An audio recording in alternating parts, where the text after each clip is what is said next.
Good morning, everybody. This is Walk the Dog Season 2, Episode 24, and I have successfully still not missed an episode number. One of these days I'm going to get it wrong, and it's going to be terrible.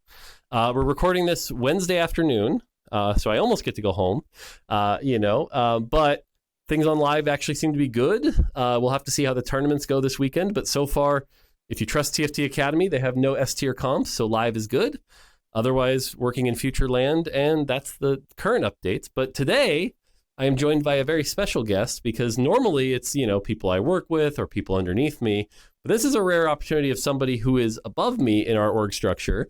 This is our game director, Peter Whalen. So, Peter, welcome. Thanks, Mort. I'm excited to be here. I'm excited to get to talk to players. Nice. Cool. So, I think, the first question I think a lot of people ask every time we go to Paris Open and stuff like that, and we sit in the same. The first thing everyone asks is well, what's the difference between you two, right? Like gameplay director, game director.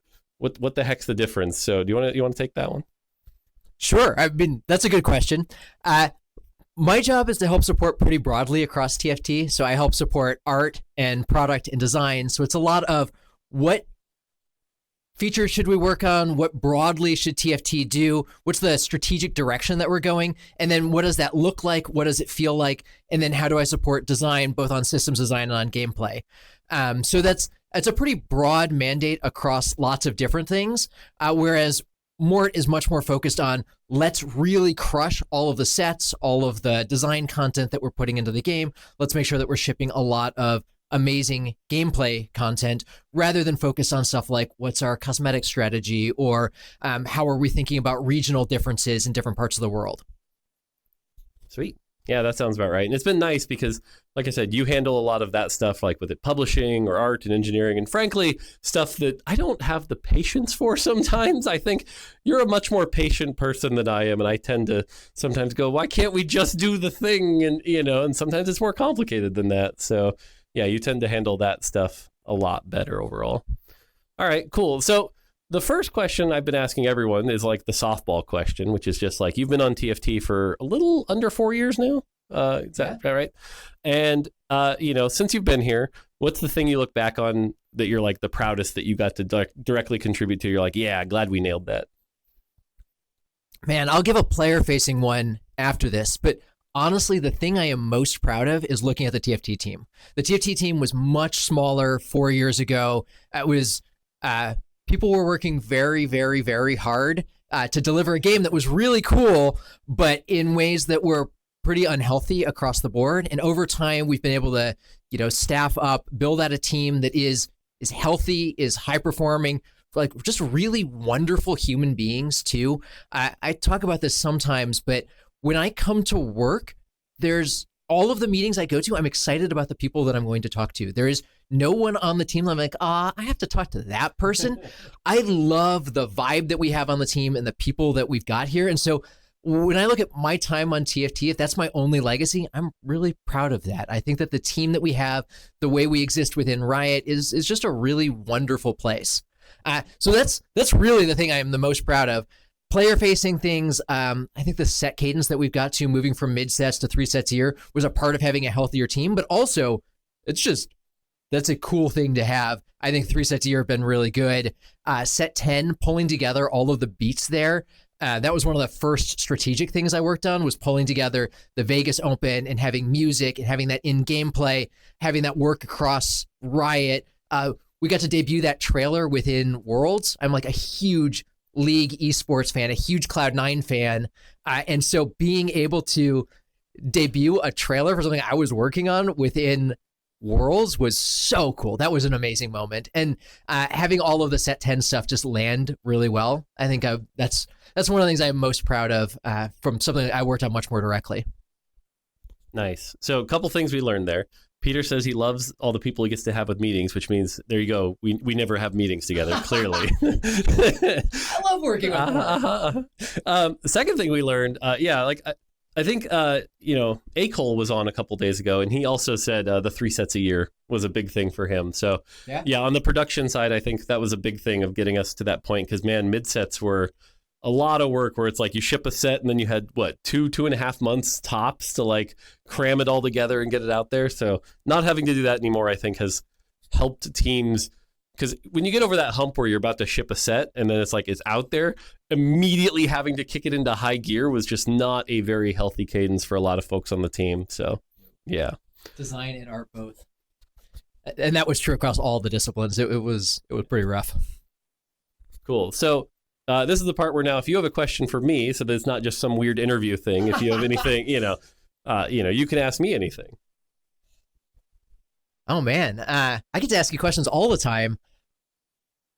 I'm curious. What's the thing that you're most proud of? Is there a set that you're like most excited about other than set 16? What's the thing that you're most proud of? It's funny because I think if there's like different points in the year that you could talk to, like for example, I always tell the story of in set 1 when I redid the loot system and everyone was like, oh, that's not going to work. It's too random and things like that. But then it came out, it crushed it, and we've been using that ever since. And working with Linda on that was really good. I think another good answer here would be Kent and his career growth. I think because he came in as sort of a rookie, didn't know anything about design, knew a lot about TFT, and kind of took him under my wing and have been teaching him a lot. And you see some of those influences, but also him growing into his own designer and his own methodology. I think stuff like set 6, pulling together augments. I think some of these last minute saves I always have to do, where it's just like, how are we going to make our dragon set have dragons? Or how are we going to, put set 10 in a good spot or stuff like that. So I think that's the nice thing about working on TFT is there are so many of those moments. They're not, 3 years apart from each other. Sometimes they're like 3 weeks apart from each other. You said not 16. I think something I'm actually really recently proud of is how well our current live team has been handling the patches. 16.3 for the most part was sort of me supervising lightly, but like they mostly nailed everything. They've handled it well. When ASOL wasn't quite perfect, they responded perfectly and the tactics were good.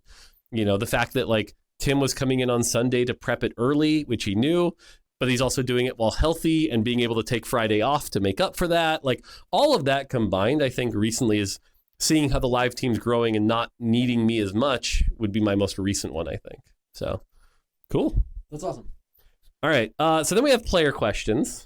And I brought a lot for you so that we could figure out, which ones were good ones. This one I think was interesting because you and I might give different answers, or at least different like approaches, which is what are the metrics most important for determining a healthy meta, and like what analytics do you use, or what KPIs in our terms sometimes of like that determines a healthy meta. And so I've probably got my like live answer, but I'll let you go first on sort of your end. Oh, sure. So, I mean, if I'm actually looking at dashboards for this, the main things that we're looking at are like how many people are playing, how much are they playing. We'll look at some sentiment data too, but none of that's like getting into the nitty gritty of what's actually working, what's not working. When I'm looking at that, the thing that's most important to me is that there's a bunch of early boards that work, there's a bunch of mid-game boards that they can transition to, and then there's a bunch of end-game boards that are different. I think it's really awful if you're always losing to the same thing.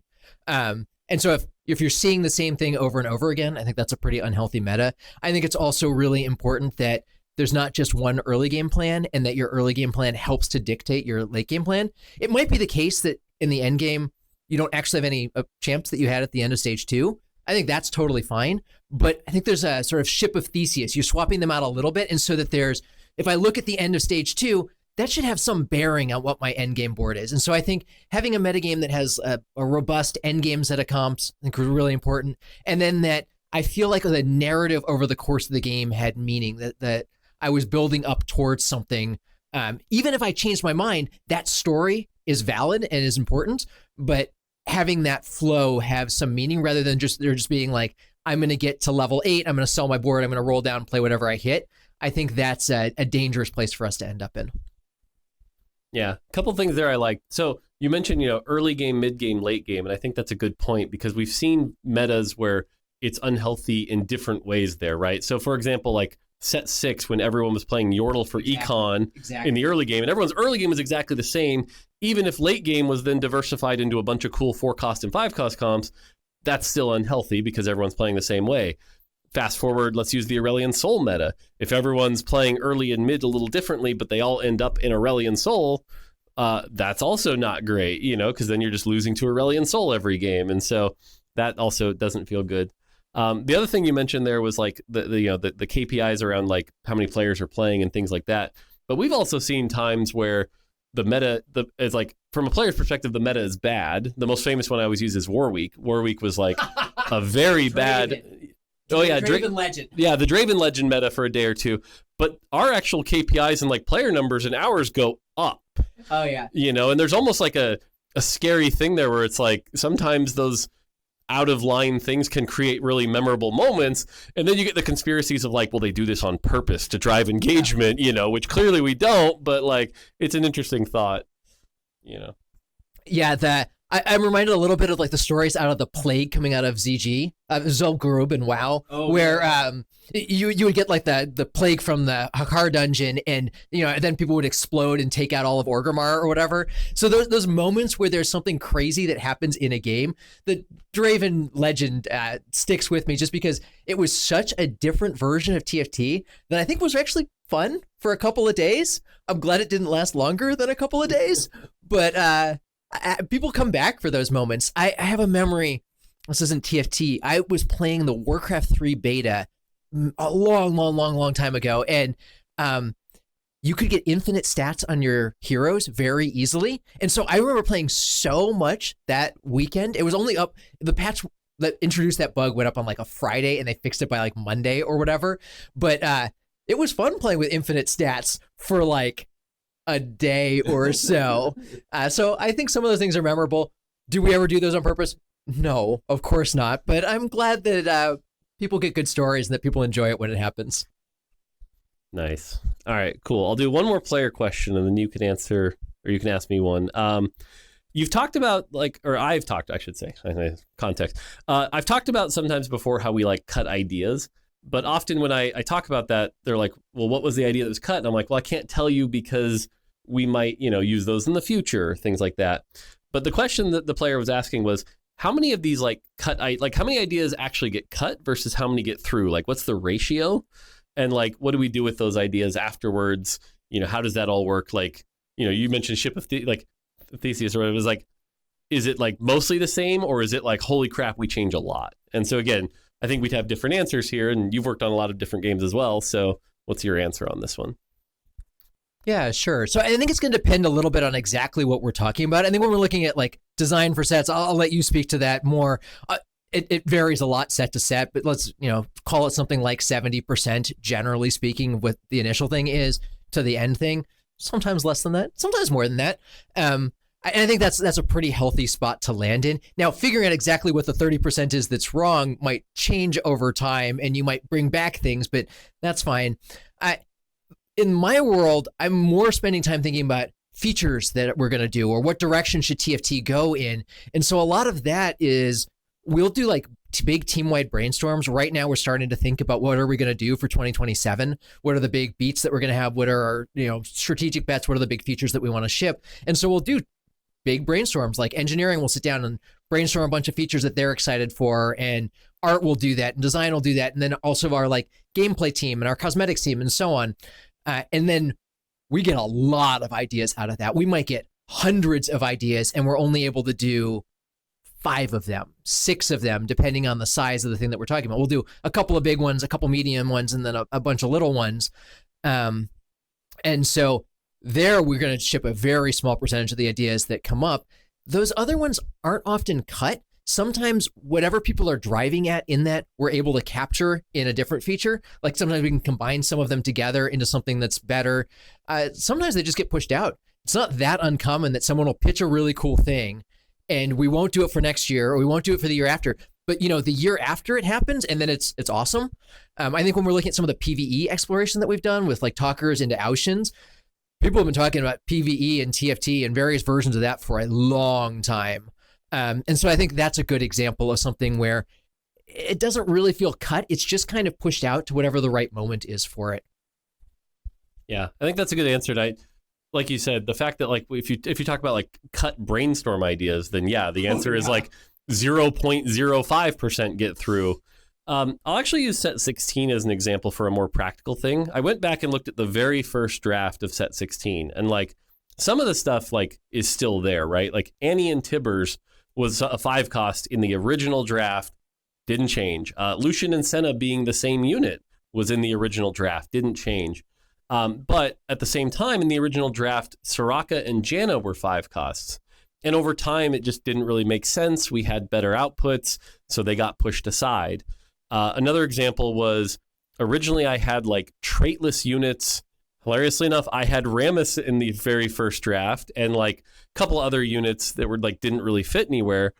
And during a early session after that, we were like, oh, but what about Targon as a thing? And so all of those got pushed aside for Targon because it was just a better, more cohesive idea. So that gets cut. So using set 16 as the example, I would say 60% of what was in the original draft ended up. And so 40% got cut. But then also, I think even, for example, when Julian took over the set, and then he had some ideas, and some of those didn't quite make it, you know, so like even from that version, I think there was probably another 30% that didn't quite make it. So that's about the ratio. But again, it's less about like, you know, cutting it for any particular reason and more just like, oh, there's a better solve, or, oh, that didn't quite work.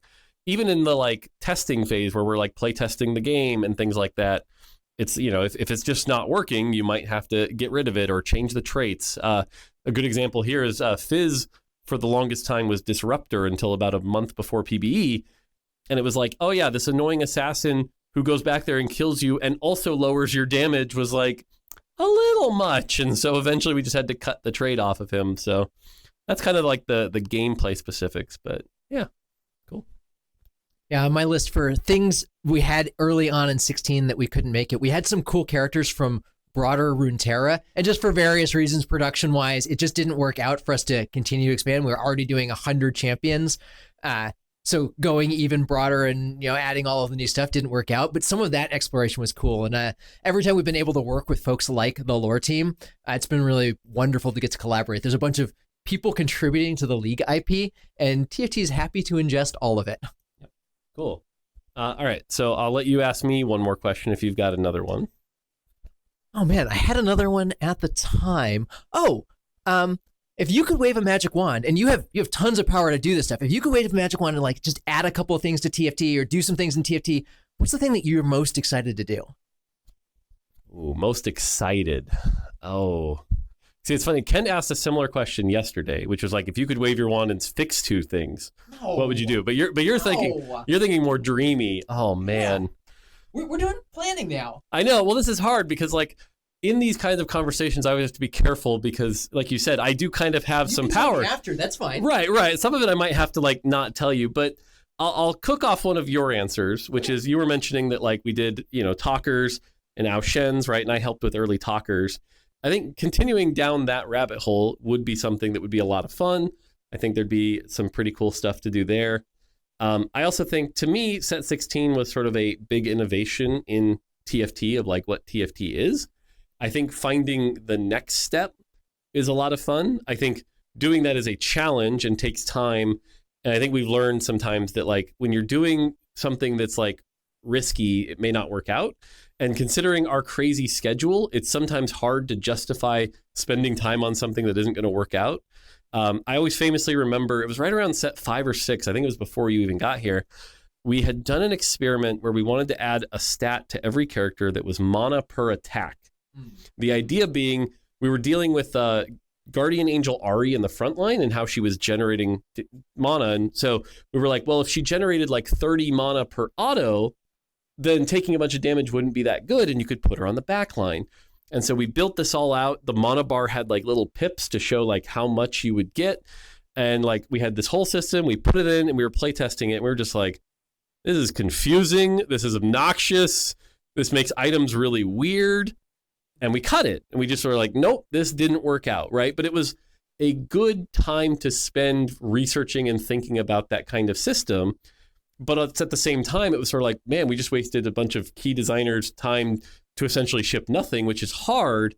And I think sometimes, like I said, it can be hard to justify that. But I think finding ways to find those things, I think, would be pretty exciting. It's just, it's so abstract, right? It's like, how do you generally improve TFT? It's you know, we always talk about constraints and like having a big open blank canvas can be hard.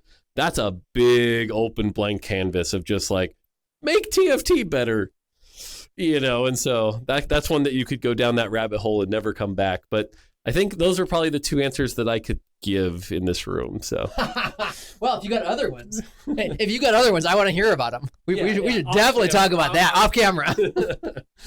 Cool. All right. So I've been usually ending the hardest question, harder, with everybody, is that this season I kicked off talking about the creator's curse, which is, you work on something, you're thinking about it for a long time, and then you ship it, and all you can think about is all the things you got wrong, all the things that could have been better, and you've, like I said, you've worked on a lot of games, not just TFT. So for you in your career, what are the things you look at as sort of your creator curse moments that you look back and you're like, damn, if that had just been better? And like I said, you can give a TFT, a non-TFT, whatever, but what are those things for you?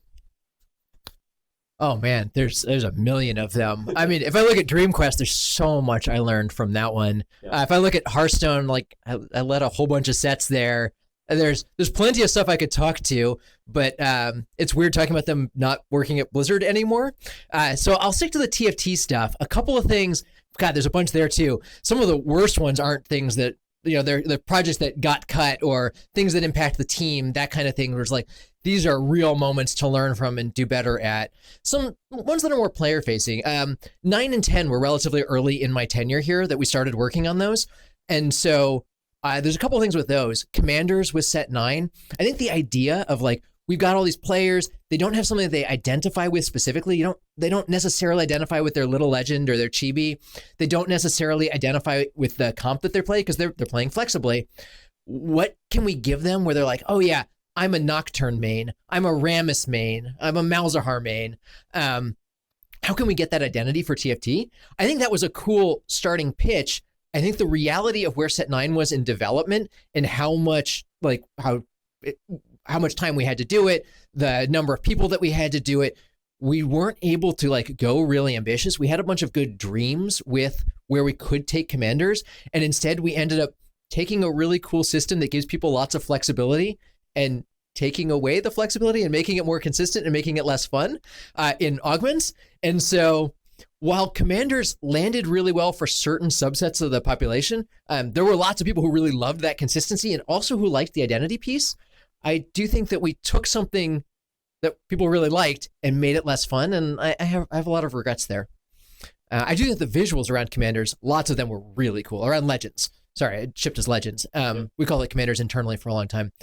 And then with set 10, we spent a lot of time with the music set. We got so excited about the different bands that we were going to have, about how we were working across Riot, about all of the different musical genres and the music system and how you could mix and match all of that. And then we ended up shipping almost all Western sounds.